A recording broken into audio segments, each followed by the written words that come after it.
mas o ritmo espiritual que cada um de nós possui está baseado de acordo com o adiantamento moral e intelectual que adquirimos através das outras experiências corpóreas e extracorpóreas. Mas falando de vida material, nós costumeiramente reencarnamos com um único propósito: evoluir. Se a encarnação traz para nós algum componente de dor, algum componente expiatório, é que houve algum acidente de percurso. Porque nós não nascemos para sofrer. Nós renascemos com o único propósito de evoluir. A dor, o sofrimento, são apenas instrumentos que servem para que nós possamos aprender como deve ser feito aquilo que nós não aprendemos a fazer de forma correta. E é comum nas nossas vidas, de acordo com o nosso entendimento, fazermos algumas observações pessoais de acordo com a nossa crença. Todos nós temos as nossas crenças pessoais, adquiridas através dos nossos pais, que são os primeiros responsáveis pela retransmissão da nossa cultura. A cultura é o conjunto de tradições que um povo possui. E aquilo que é cultural em um povo acaba por se transformar numa confusão daquilo que se chama natural. Nós temos, infelizmente, costumamos confundir o que é natural com naturalização. Nós naturalizamos aquilo que nos é costumeiro, mas por natural é aquilo que existe desde toda a eternidade. Então, na nossa cultura, o bem mais precioso que nós possuímos, por exemplo, o bem de consumo mais precioso, mais importante, se chama roupa. É mais importante do que comida, é mais importante do que saúde, é mais importante do que remédio. Porque nós não podemos sair despidos para ir em busca de remédio. Não podemos sair despidos para trabalhar. Nós não podemos sair despidos da nossa casa, porque seremos acusados de atentado ao pudor. Mas o índio, que nasceu nu e continua nu até hoje, não é um atentado ao pudor. Então, as tradições culturais fazem com que nós naturalizemos aquilo que a nós nos parece ser natural, que não é a mesma coisa.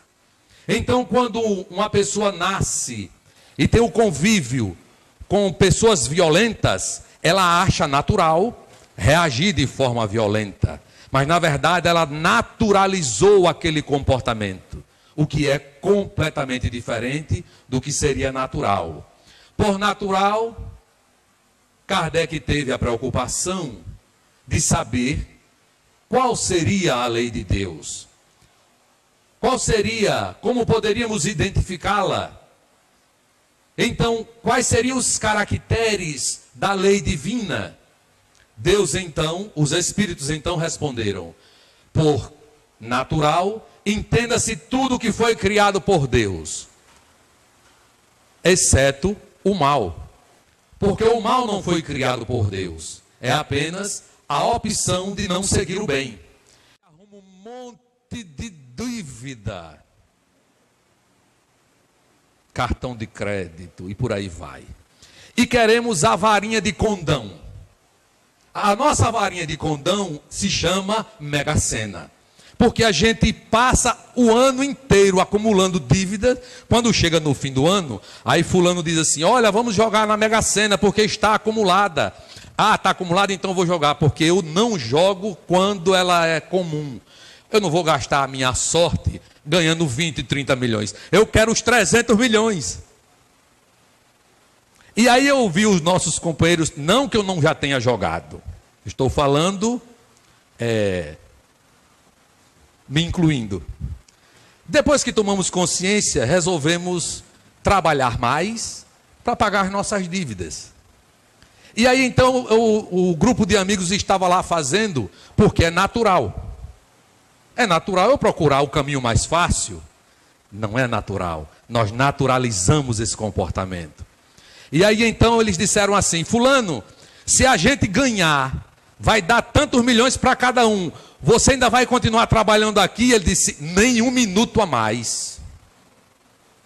E eu disse assim, é engraçado, e interessante que são todos religiosos, tem evangélicos, católicos. Eu digo, é engraçado que vocês estão pedindo a Deus, né? Vamos fazer a pintura. Deus está lá escutando as nossas orações. Senhor, faze com que eu acerte na Mega Sena, porque eu não quero trabalhar mais, Senhor. Aí Jesus nos disse que trabalha desde que o mundo é mundo, e Deus desde toda a eternidade. E nós estamos pedindo ao Senhor que me faça alguém que não quer trabalhar, que não precisa trabalhar. Porque quando nós estamos cheios de problema, é natural procurarmos a varinha de condão. A varinha de condão é Alakazam. Pegou lá, jogou 6 numerozinhos, e como diria aquele programa que até acabou, que era as organizações Tabajara, né? Do Cacete e Planeta, que dizia assim: seus problemas se acabaram-se. Ou seja, nós passamos o tempo todo arrumando problemas e queremos que as soluções dos nossos problemas aconteçam rapidamente. Então Kardec pergunta: onde estaria, como nós poderíamos identificar os caracteres da lei divina? E os espíritos respondem: é simples, tudo quanto Deus criou faz parte da lei divina. O que Deus não criou, consequentemente, não faz parte. Então, a lei divina, em outra questão, ele volta a interrogar: ela é diferente entre os povos? Não. Os povos têm as suas tradições, têm a sua cultura, porém, a lei de Deus é uma só, adaptada à realidade de cada mundo. Ou seja, os parâmetros que nós possuímos aqui, e aliás, os parâmetros que nós temos, estão dentro de 3 dimensões: largura, altura e profundidade ou comprimento. O que está dentro dessas 3 dimensões, nós conseguimos captar com os nossos sentidos. Por isso que a mediunidade está fora desse contexto. E é necessário termos um dispositivo orgânico para que possamos perceber fora dessa caixa. Então, naquela noite, ele encontrava-se angustiado. Fazia várias noites que ele não conseguia dormir, porque a sua vida, embora fosse um homem rico, tivesse tudo que o dinheiro poderia comprar, ele carregava consigo uma vida atribulada. A sua consciência lhe dizia que grande parte da sua fortuna havia sido adquirida por meios não muito corretos. E ele, que convivia com muitas pessoas, mas não tinha amigos, porque normalmente as pessoas ricas não têm amigos. Elas têm um aglomerado de criaturas que estão aproveitando-se da sua árvore financeira, das benesses da sombra financeira que a sua árvore proporciona. E a sua alma estava intranquila há muito tempo. E enquanto ele perambulava pelos corredores da sua grande casa, da sua mansão, a altas horas da madrugada, eis então que um servo aproximou-se de Zaqueu e disse-lhe assim: Senhor, perdoa-me dirigir-te a palavra, porque os servos não deveriam se dirigir aos seus senhores, a não ser que fossem convocados. Mas há muitas noites que eu vejo que o senhor não tem conseguido dormir. E me preocupa. E pela primeira vez, Zaqueu olhou para o seu servo, não como um servo, mas como alguém que estava interessado nas suas angústias. E ele então sentou-se com o seu servo e conversou como se fossem amigos. Ele abriu seu coração, falou das suas angústias.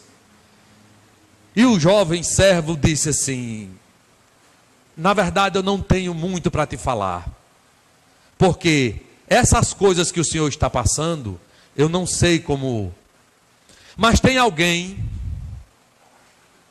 que poderá responder todas as suas indagações. E aí rapidamente o servo falou-lhe sobre Jesus, comentou sobre ele. E Zaqueu começou a sentir a sua alma sendo revigorada pela possibilidade de encontrar as respostas que ninguém havia dado.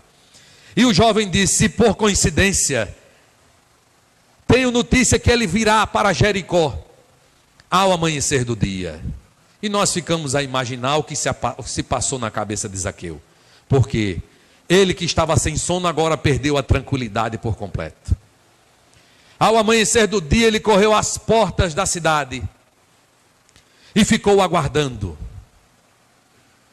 E quando os primeiros raios da manhã desenhavam a fio de ouro a cidade de Jericó, ele começou a perceber que na curva do caminho uma poeira incontrolável levantava-se, dando conta de que uma multidão aproximava-se. A sua alma em festa, ele animado correu na direção, mas aí Zaqueu sorveu o primeiro travo de amargura, porque ele era um homem de baixa estatura, e quando tentou aproximar-se de Jesus, não conseguiu, porque Jesus estava cercado por uma multidão de homens arrões, e enquanto Jesus falava, a multidão silenciava, e as pessoas falavam e Jesus silenciava. Quanto mais ele tentava aproximar-se de Jesus, menos próximo dele ele ficava.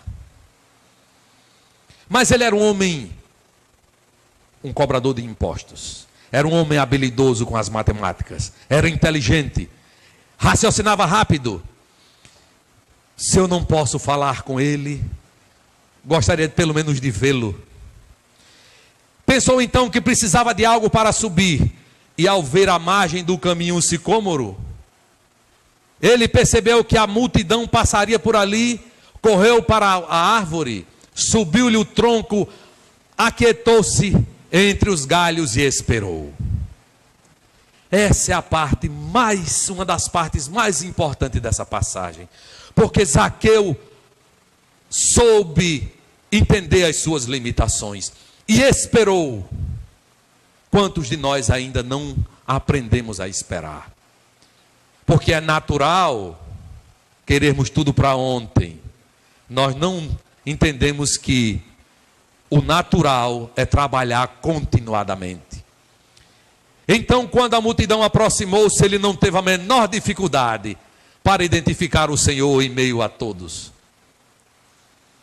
E emocionado, divisando ali à sua frente aquele que seu coração dizia ser o Salvador da sua vida, quiçá o Salvador da humanidade. Quando Jesus aproximou-se, parou embaixo. Nós já vimos essa passagem tantas vezes na Bíblia, que às vezes a gente não se dá conta de alguns detalhes. Jesus aproxima-se dele, crava os olhos nos olhos de Zaqueu e chama-o pelo nome. Zaqueu, desce desta árvore, porque apraz a mim ter contigo, ainda hoje em tua casa. E nós ficamos a imaginar, embora ele fosse um homem conhecido, até porque era muito odiado, cobrador de imposto não haverá de ter boas referências. Ele precipitou-se da árvore e não sabia exatamente o que estava acontecendo. Ele foi para casa, abriu as portas, convidou a todos que pudessem entrar. Alguns apóstolos ficaram do lado de fora, recriminando o Senhor, dizendo assim: mas o que é que o Senhor vai fazer na casa deste homem de má vida? Jesus entrou na casa, sentou-se nos almofadões, que era a forma mais nobre que poderia se receber um visitante, e escutou. Jesus escutou tudo o que ele tinha para dizer, sem fazer uma única interrupção. Quando Zaqueu disse: Senhor, se eu lesei alguém, e disso tenha consciência, eu o restituirei quadruplicadamente.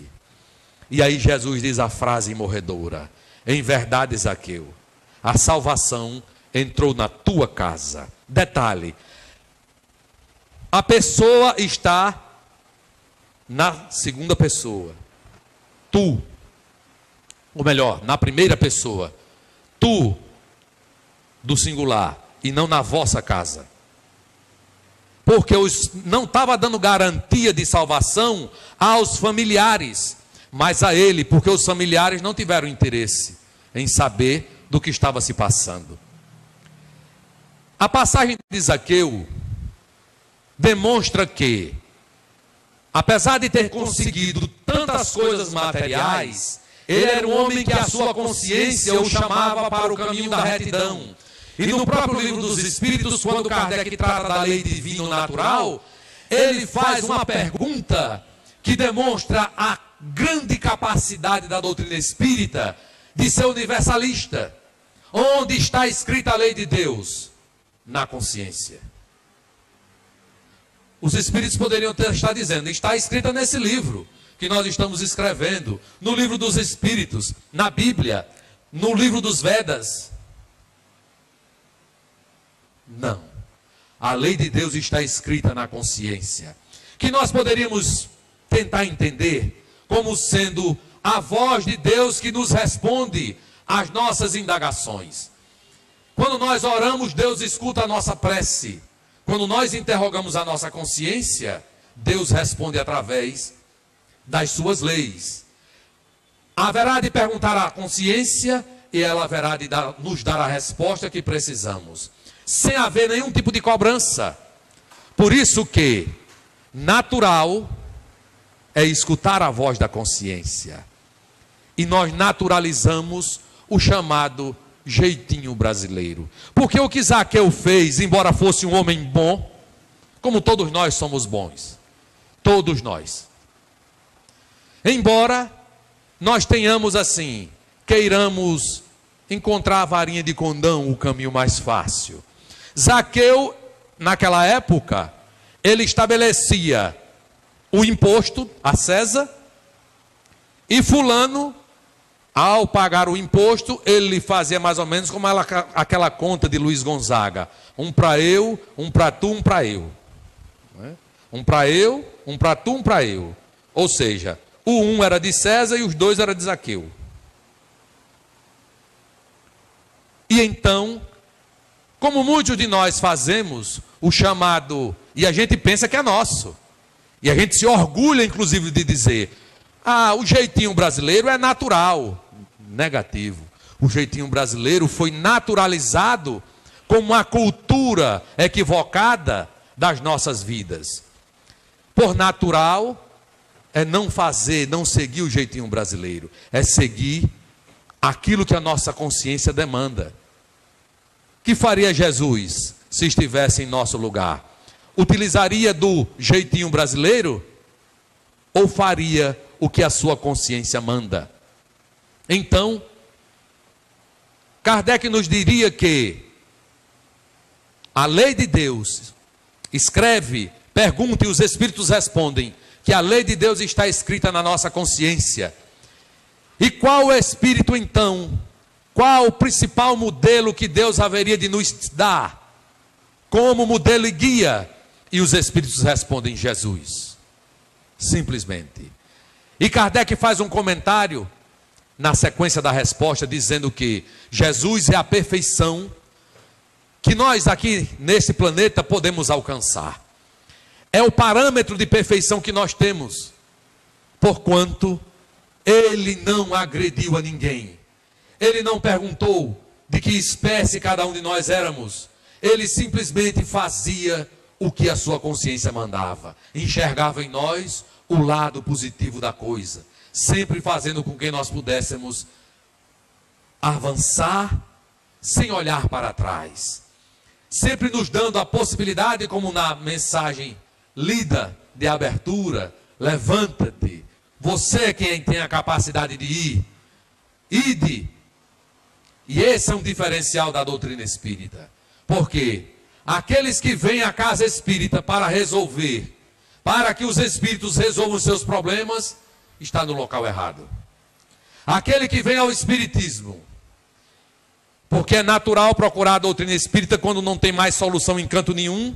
A gente procura a doutrina espírita porque lá o povo resolve os nossos problemas. Está equivocado. Na casa espírita, ninguém resolve o problema de ninguém. Nós nos auxiliamos.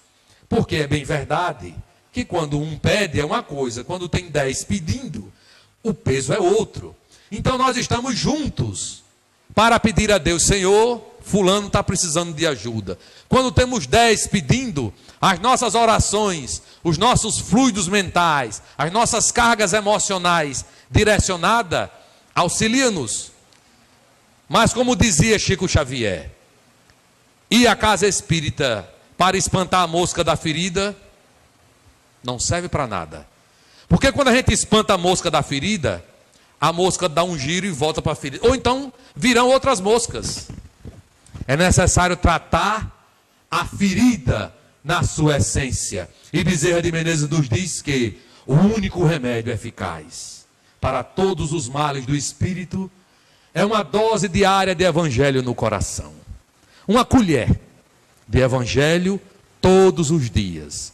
Nós fazemos com que a nossa vida possa mudar. E os senhores devem conhecer tantos casos de Chico. E uma senhora chegou para dizer a ele que não suportava mais o seu marido. O seu marido era um homem agressivo. E ele reclamava de tudo. E ele brigava demais. E toda a casa estava em paz. Mas quando ele chegava, o inferno se instalava. E o que é que eu faço, seu Chico? O Chico pegou uma garrafa de água e disse assim: esta água é milagrosa. Esta é a água da paz. E a mulher olhou para ele e disse: como é que você se comporta com seu marido? Ora, é natural eu reagir. Ele quer dar em mim, ele quer bater em mim, eu reajo, porque é natural. E o Chico sorriu e disse: pois então a senhora vai fazer o seguinte: toda vez que o seu marido reclamar, antes da senhora brigar com ele, a senhora toma um gole dessa água. E a mulher assim o fez. Um mês depois a mulher voltou e disse: mas seu Chico, essa água é milagrosa mesmo. Porque eu não sei como foi que a paz se estabeleceu em casa. Eu quero mais dessa água. Ele disse: pode levar, minha irmã, e continue. Toda vez que o marido reclamava, antes dela devolver, ela tomava um gole e dava tempo de pensar, já quebrava a sequência. Porque a água era a água do pote da casa do Chico, era a mesma água, nem fluidificada era. Era apenas porque ela dava um tempo para não responder na mesma altura do outro. E Joana de Ângeles disse a Divaldo no início da sua jornada, disse assim: você está pronto, meu filho? E ele todo empolgado: estou pronto, minha irmã, vamos começar. Pois então tudo que a gente escreveu, tinha 2 baús cheios de mensagem. Jogue tudo fora. Ele começou logo a ficar magoado. Mas por que tantos anos de trabalho? Ele disse: não serve para nada isso aí. Até agora foi só atividade, exercício mediúnico, pode jogar fora. Vamos começar daqui para frente se você estiver pronto. E ele disse: pronto para quê? Ele disse: para não se defender. Mas é natural que eu me defenda. Se alguém quer me agredir, é natural. Eu disse: não, meu filho, o natural é a gente não revidar. Porque quando nós vamos revidar, nós temos a chance, temos o parâmetro do que o outro nos fez. Digamos, o outro nos deu uma bofetada. Nós não vamos devolver uma bofetada, a gente quer devolver 10, 20, 30 bofetadas. Então a gente vai estar sempre fazendo pior do que o que nos fizeram. É necessário não se defender. E deixe que Deus é quem nos defende efetivamente. Bom, se é assim, não tem outro jeito, né? Eu não posso nem dizer ao povo que eu não estou gostando. Não, então vamos adiante. Porque é natural reagirmos. Na verdade, nós naturalizamos, é diferente. E muitas das nossas coisas, infelizmente, a gente inverte os papéis da informação e acaba trazendo para a casa espírita aquilo que a gente escuta da nossa cultura, aquilo que a gente escuta na mídia, nas chamadas representações sociais, como a psicologia social estuda a teoria das representações sociais, que é o chamado saber ingênuo. Por exemplo, quando uma mulher se descobre grávida, ela quer logo saber agora se é homem ou se é mulher, se é menino ou menina, qual é o gênero da criança. E assim, descobriu, vai ser uma menina. Nós já sabemos que é uma menina, é do sexo feminino. Então nós começamos a fazer o enxoval. De que cor seria esse enxoval? Se é uma menina, certamente haverá de ser na cor rosa. E aí a gente pergunta, mas por que você escolheu rosa? Ora, porque é natural. Rosa é a cor das mulheres, é natural. Quem foi que lhe disse que era natural? Foi a minha mãe que disse que era. E quem disse a sua mãe? A mãe dela. E onde está escrito isso? Que rosa é cor de menina. E que se for menino tem que ser azul. E na época que não existiam as ultrassons, era pior. Porque como não se sabia se era menino ou menina, era tudo branco. Ou um begezinho cor de nada. Para não correr o risco de fazer tudo rosa e nascer um menino. E a gente já tem um invertido, para não chamar de homossexual, um invertido dentro de casa.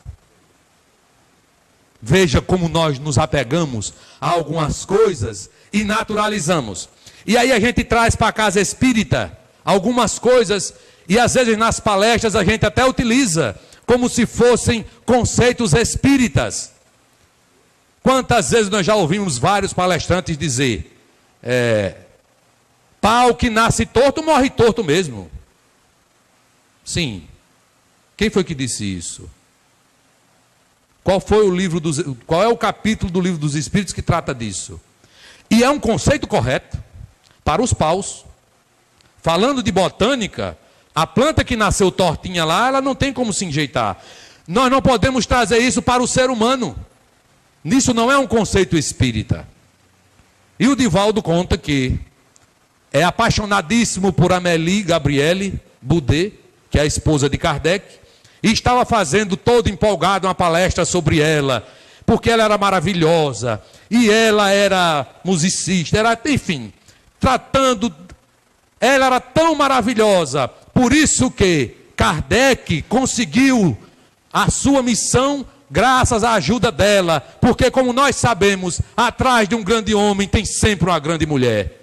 Aí Joana disse assim, já que ela era tão grande, por que ela estava atrás dele e não à frente? No embalo da empolgação ele disse, mas ela estava atrás como um farol para iluminar o seu caminho, mas ela estava à frente dele, inclusive na idade, era 9 anos mais velha que ele.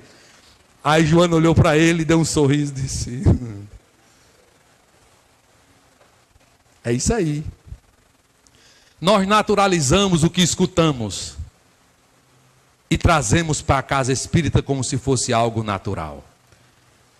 E aí, inclusive, o amigo que vos fala, que eu sou também gente, não é? Imperfeito, estávamos na casa espírita, no grupo espírita do Francisco Fialho, fazendo uma exposição sobre mediunidade, um seminário sobre mediunidade, e lá pelas tantas, eu disse assim, me referindo, eu pensei uma coisa e disse outra, porque tinha naturalizado. Eu disse assim, a mediunidade abençoada de Chico Xavier, e o irmão que estava conosco disse assim, rapidamente, toda mediunidade é abençoada. correção. Corrigimos imediatamente. Por quê? Dá a entender que a mediunidade do Chico Xavier era diferente das outras. Dá a entender que ele era privilegiado, quando foi exatamente o contrário. Ele fez com que a sua mediunidade se transformasse no que se transformou por conta daquilo que ele fez. Estava sendo programado 30 e poucos, 40 livros no máximo, e deixou mais de 400 livros escritos. Ou seja, tanto foi 10 vezes mais, como poderia ter sido 10 vezes menos. Enfim, nós naturalizamos e precisamos ter muito cuidado com isso. Quantas vezes estamos no nosso ambiente de trabalho e alguém começa a falar dos políticos, e a gente, quando menos se descobre, lá estamos nós, criticando da mesma maneira, fazendo as mesmas observações, e às vezes até muito mais duras.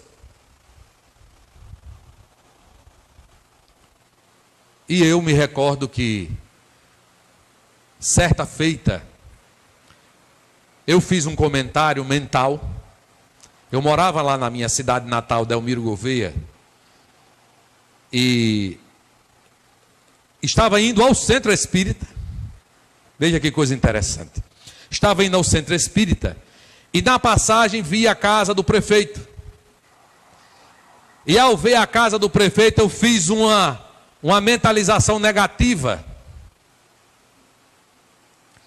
E uma irmã nossa aproximou-se e disse assim, numa conversa mental, naturalmente, disse assim: quem te garante que você, no lugar dele, estaria fazendo melhor do que ele?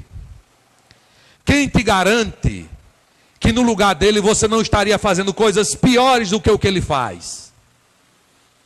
Meu filho, nós temos que nos comportar como verdadeiros cristãos em todos os ambientes. Ao invés de criticá-lo, faz uma prece por ele. Quem sabe nesse momento ele está precisando tomar uma decisão séria, que vai envolver toda a cidade, e a tua oração, ao invés da tua crítica, haverá de ajudá-lo a tomar a decisão correta. É assim que Jesus procede conosco.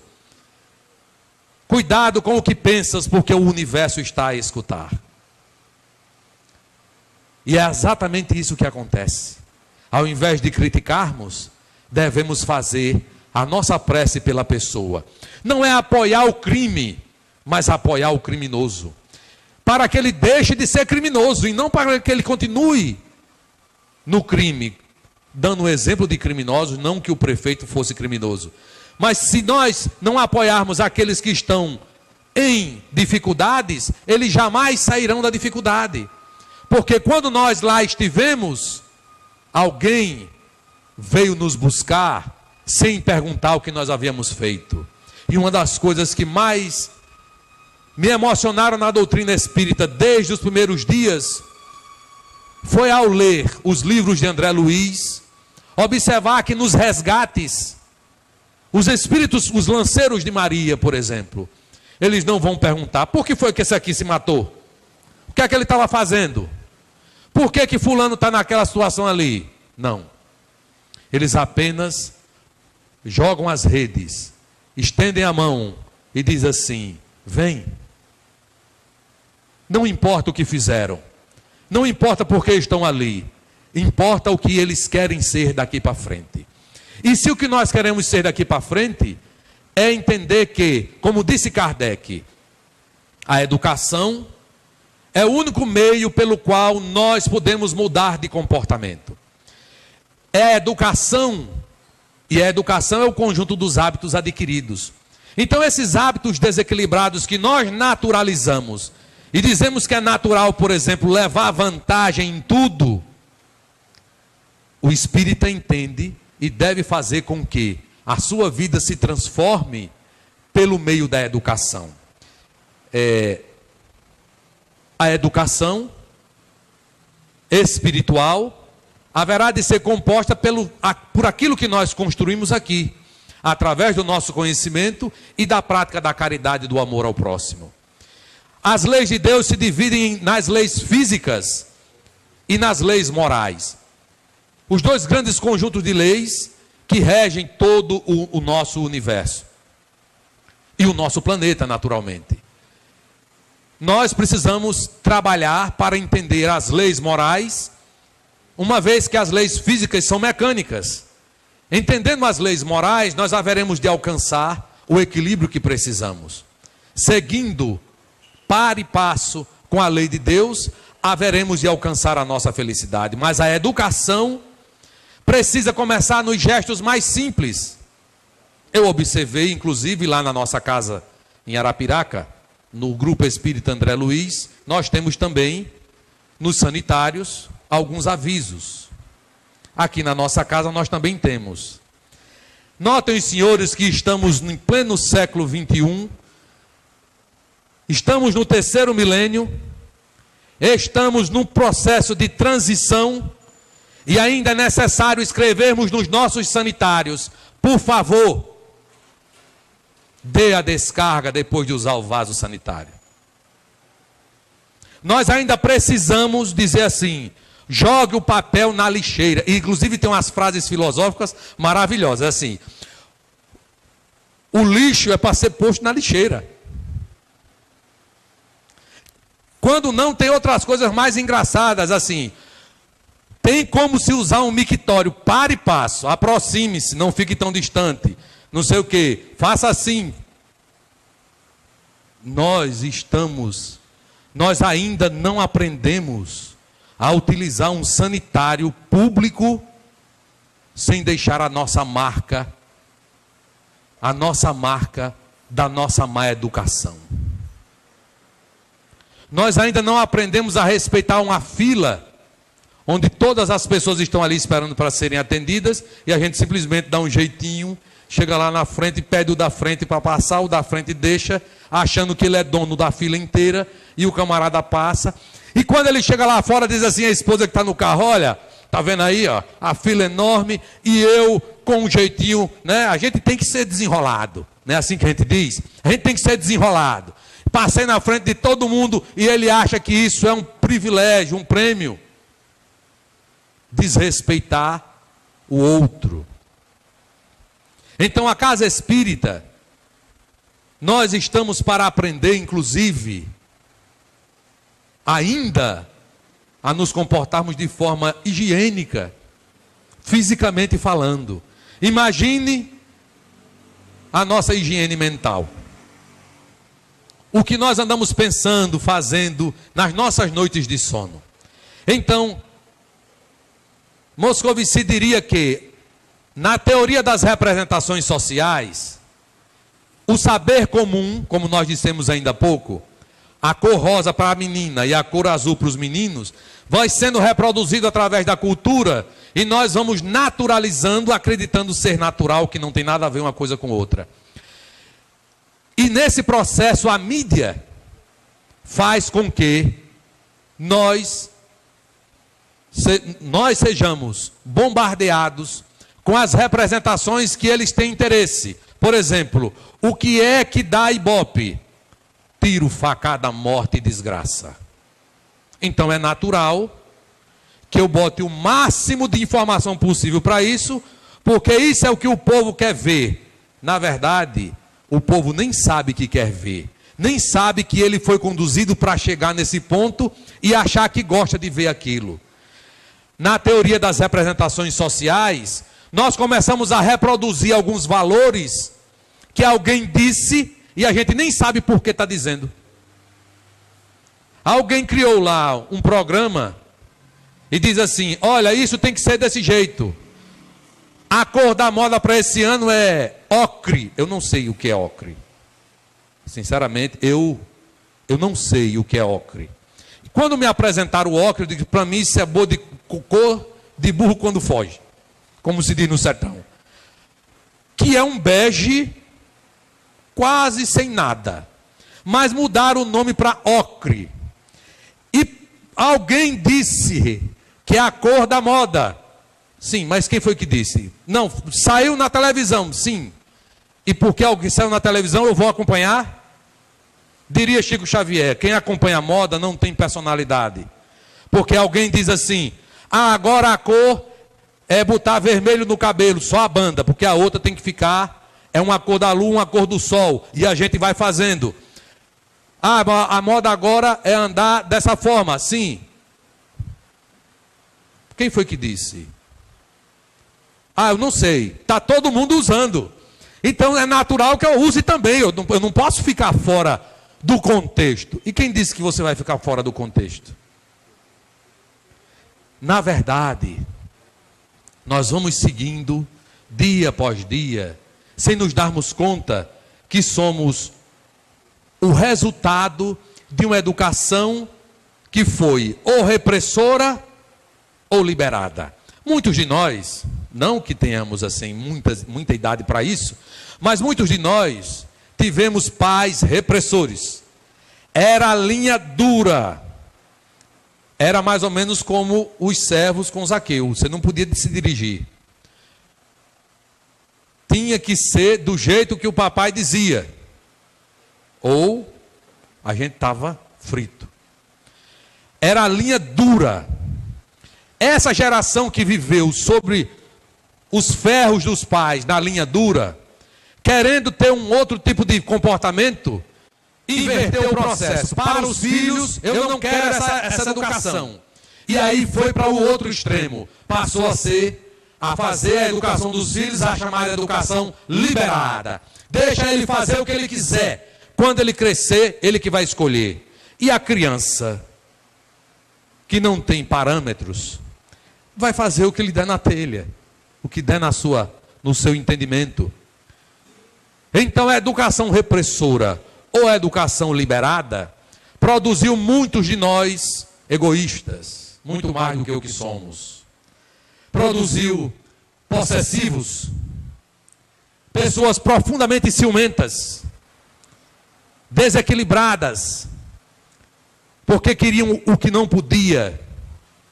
Quando nós vamos entender que a melhor educação é a educação disciplinadora. Como disse Emmanuel Chico Xavier, disciplina.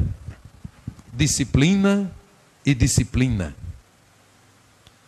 Quando nós disciplinamos a nossa vida, nós sabemos o que pode acontecer. A probabilidade de acontecer certo, de dar certo, é maior.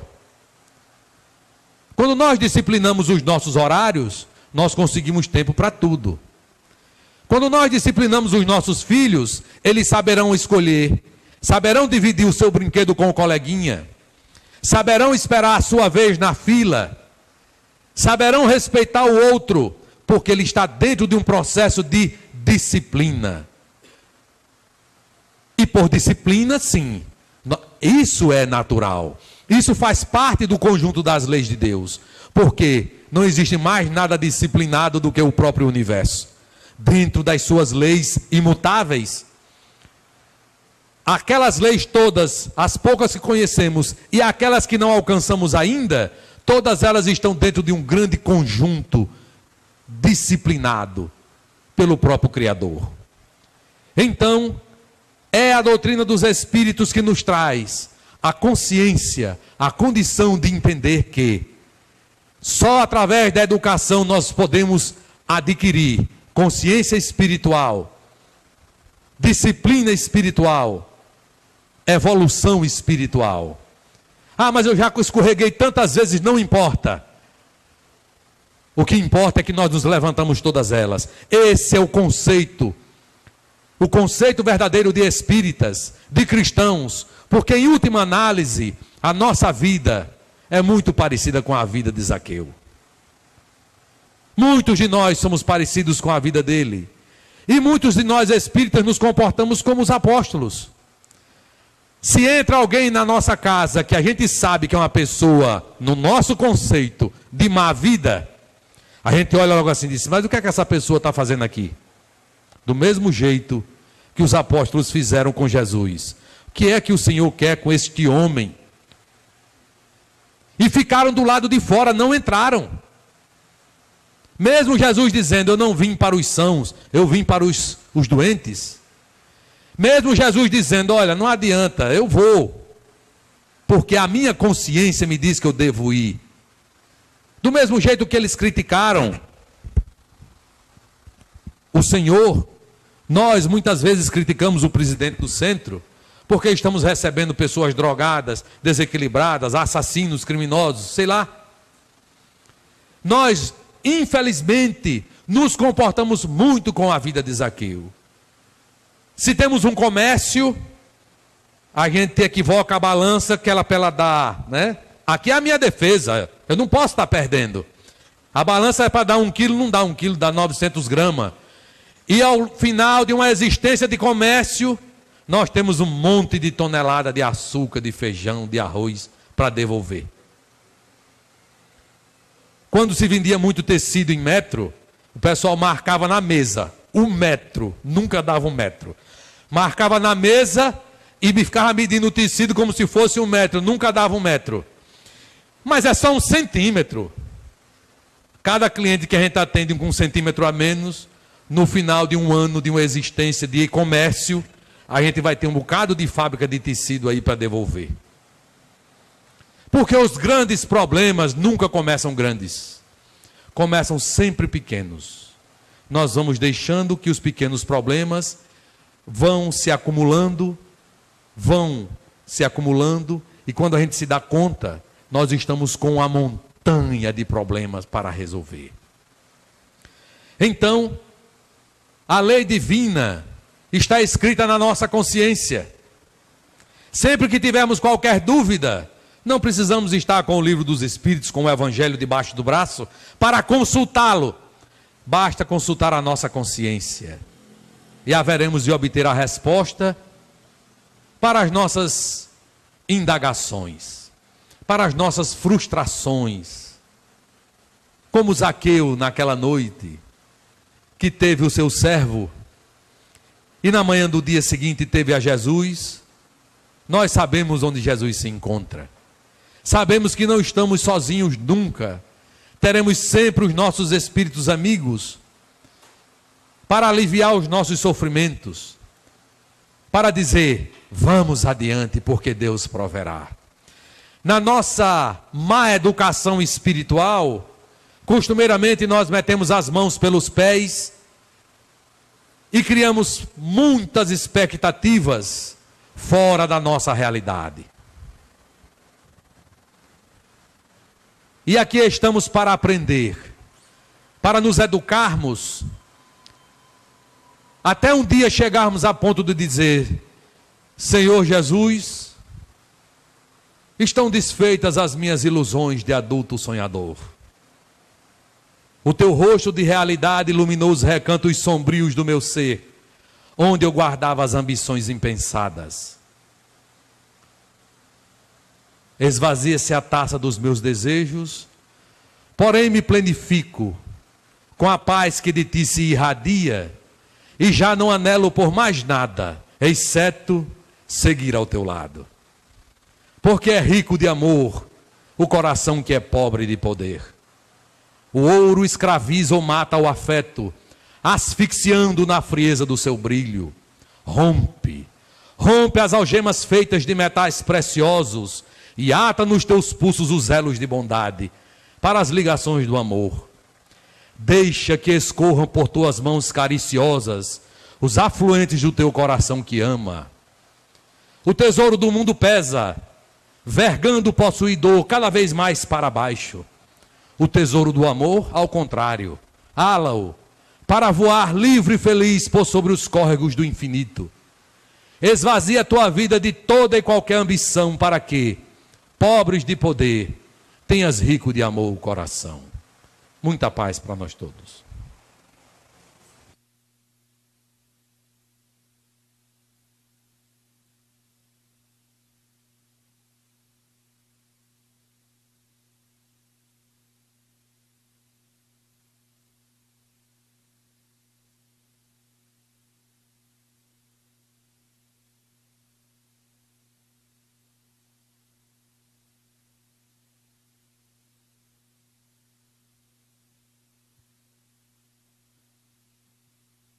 Pessoal, nós vamos ter mais uns 20 minutos. Quem quiser fazer alguma pergunta aqui para o Ricardo, Enquanto isso, eu vou iniciar aqui com as perguntas da Rede Brasil Espírita TV. Como compreender o que é lei natural e estamos acomodados em zona de conforto? Refiro-me ao caso citado do matrimônio. Luciana de Maceió. Você poderia repetir a pergunta? Como compreender o que é lei natural ou se estamos acomodados em zona de conforto? Refiro-me ao caso citado do matrimônio. Especificamente no matrimônio, nós sabemos que nós nos aproximamos e nos afastamos das pessoas de acordo com os nossos compromissos. Não há ninguém mais próximo de nós do que a nossa mãe. Se nós fôssemos falar da questão biológica, de proximidade física, inclusive. E haverá um momento em que a nossa mãe desencarnará e nós também, e nós haveremos de nos afastar e depois nos reaproximarmos.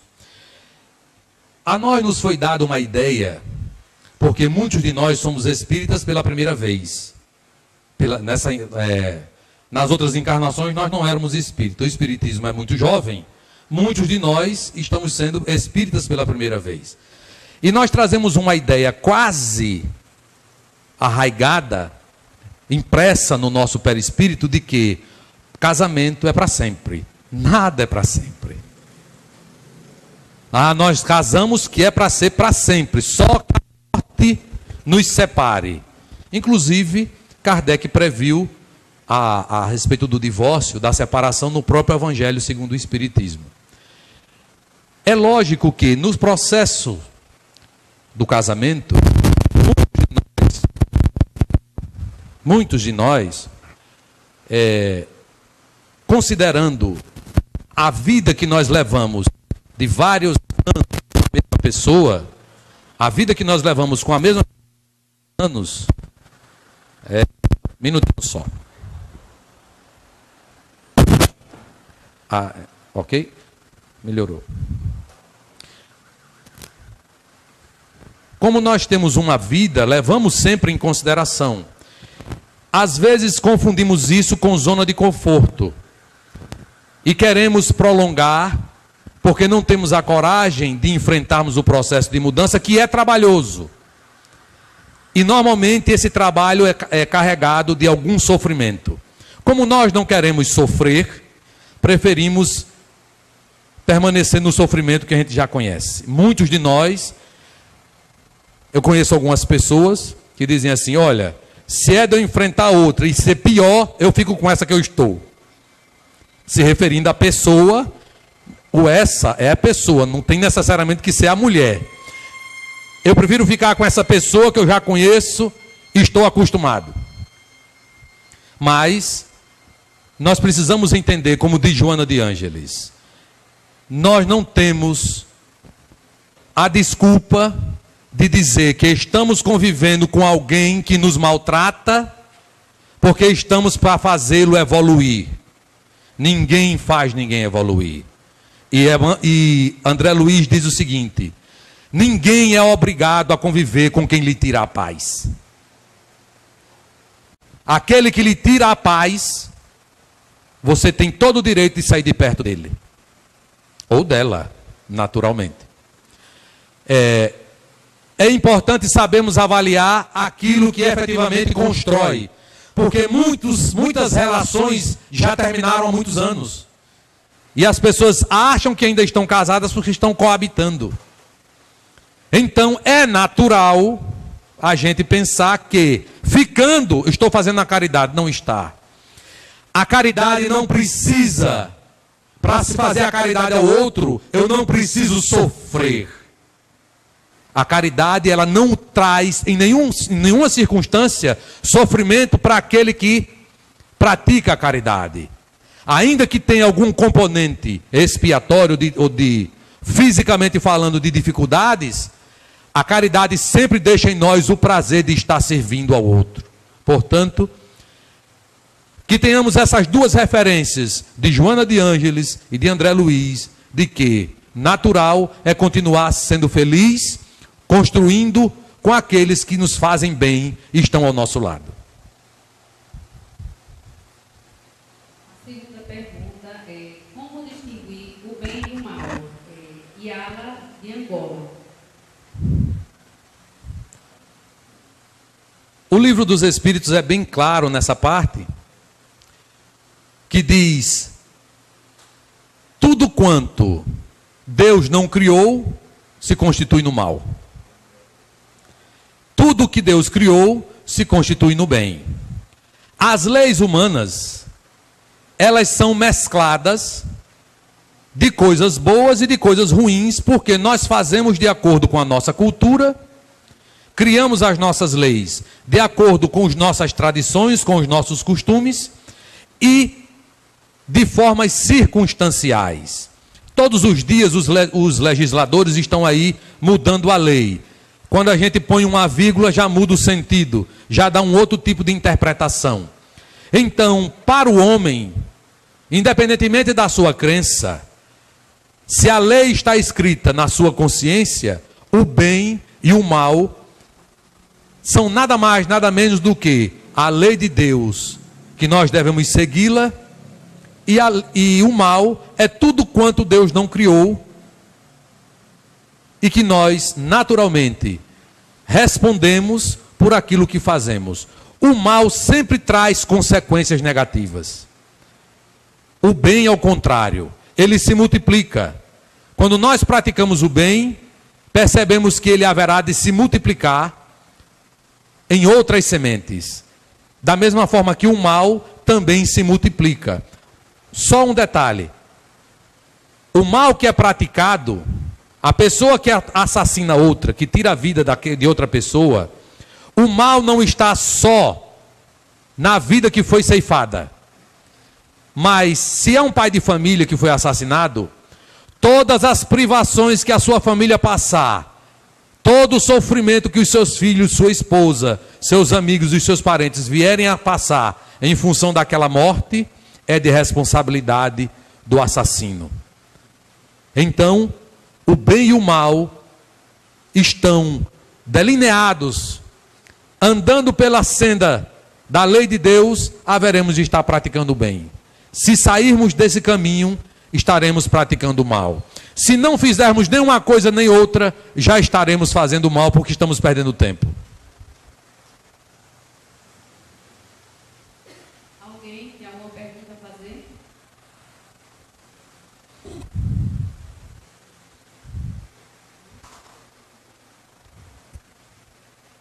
Nós agradecemos por essa oportunidade em que traduzimos para todos nós a possibilidade de prosseguimento em nossas vidas no aprendizado dos conceitos essenciais da doutrina.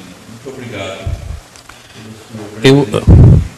Eu gostaria de agradecer a oportunidade de estar com os senhores e as senhoras nessa noite quente, porém agradável. Não tem como ser frio em beira de mar, né? Não existe inverno em beira de mar. Mas nós gostaríamos de dizer que a reprodução dos conceitos espíritas se dá muito mais através das nossas atitudes do que das nossas palavras. Aqueles que nos escutam nesse momento, saibam que os espíritos superiores movem céus e terras para fazer com que nós possamos entender quão valioso é o momento que nós estamos vivendo. E como nós, como tudo que foi plantado, desde quando a terra foi concebida por Deus, para chegar nos dias de hoje, nas condições que nós temos, nos dias de hoje. Hoje, o amor é muito maior do que o ódio na terra. Mas isso não dá ibope. Por isso que nós pensamos que o mundo está cada dia pior, quando na verdade o mundo está cada dia melhor. Quem não já experimentou a experiência de ver alguém passar mal na fila de um banco e várias pessoas correrem para socorrê-la? Isso é amor em movimento. Eu me recordo que era muito comum, há alguns anos, se alguém passava mal ou tropeçava, as pessoas todas davam risada. Depois que todo mundo se divertia com a queda da velhinha lá, porque a gente prefere, porque é natural, não é? A gente ri da desgraça dos outros, não é natural? E a gente fica tão aborrecido quando assiste os filmes dos circos romanos, que as pessoas vibravam com os gladiadores matando os cristãos, as pessoas sendo mortas impiedosamente, dando risada. E o nosso comportamento ainda é o mesmo. A gente dá risada da queda da velhinha lá. Mas a gente percebe que hoje, alguns até dão risada, mas muito mais gente se aproxima para socorrer. Como atitude nossa ainda, nós ainda estamos nos educando a não nos deliciarmos no final do filme, quando o bandido se dá mal. A gente assiste o filme inteiro, o camarada mau, cruel, assassino, e a gente fica esperando a última cena em que ele vai ser morto. E a gente diz assim mentalmente: bem feito. E vai dormir satisfeito porque o filme foi um filme maravilhoso. E a gente não se dá conta que a nossa atitude emocional, mental, espiritual ainda é de vingança. Ao invés de nos compadecermos da inferioridade dele, nós dizemos assim: nós somos mais inferiores do que você, nós somos mais fortes. Nós ainda nos deliciamos com isso. Então, os espíritos se esforçam para fazer com que nós entendamos que esse momento é muito especial. Há muita beleza em torno de nós. Há muito amor sendo movimentado. Hoje, nós podemos falar aqui e uma pessoa em Angola nos fazer uma indagação e nós interagirmos com qualquer uma das pessoas no mundo, se ela quiser, sem distância, mais ou menos como acontece com o plano espiritual. Tem uma diferençazinha que ainda tem que se pagar a internet aqui, mas no plano espiritual a gente não precisa pagar banda larga, nem estreita, nem nada. Mas, fazendo um parâmetro, hoje nós podemos, as barreiras estão sendo quebradas pela tecnologia, para que os corações estejam muito mais próximos. Não se enganem, não é o palestrante que é bom ou ruim, não é a forma como se faz, mas a mensagem que nós levamos, a mensagem escrita ou falada, que é veiculada neste momento. Nós precisamos reproduzir e dizer que o mundo está cada dia melhor, e nós temos que nos preocupar com isso, porque se nós não estivermos melhores a cada dia, não vamos acompanhá-lo. Haveremos de ser solicitados a nos retirar. E para muitos de nós, não será a primeira vez. Para muitos de nós, a nossa consciência vai dizer assim: mas rapaz, de novo? Porque tu já viesse lá do planeta do Pamir, do sistema de Capela, tu viesse já de lá para aqui, ainda está nessa condição. Quer dizer, tu vai ser convidado a se retirar de novo. Cabe-nos a reflexão. Porque um amigo nosso, para concluir, disse assim certa feita: eu não tenho pressa, porque como eu sou espírito imortal, eu vou curtir a vida, vou namorar, vou farrear, eu vou reencarnar, eu tenho a eternidade para evoluir e vamos reencarnando. Vejam os senhores como a semente, ela tem efeitos completamente distintos de acordo com o solo onde é lançada. Digo, parabéns para você. Que Deus lhe abençoe na sua jornada e vamos adiante. Portanto, que a mensagem que nos chega seja centuplicada pelas nossas atitudes. Não se enganem, os nossos pares, os nossos irmãos, os nossos maridos, esposas e amigos nos observam a cada dia. E é na nossa transformação moral que nós estamos fazendo a principal divulgação da doutrina espírita, que é, no fundo, a maior caridade que podemos fazer com ela. Que Deus abençoe as nossas famílias todas, os nossos irmãos desencarnados todos que estão aqui. Abençoe mais uma vez esta casa e que esta atividade perdure por muitos e muitos anos, iluminando mais consciências, despertando mais corações, acalentando as aflições de todos aqueles que aqui vierem e que estiverem necessitados. Muita paz para nós todos, hoje, amanhã e sempre.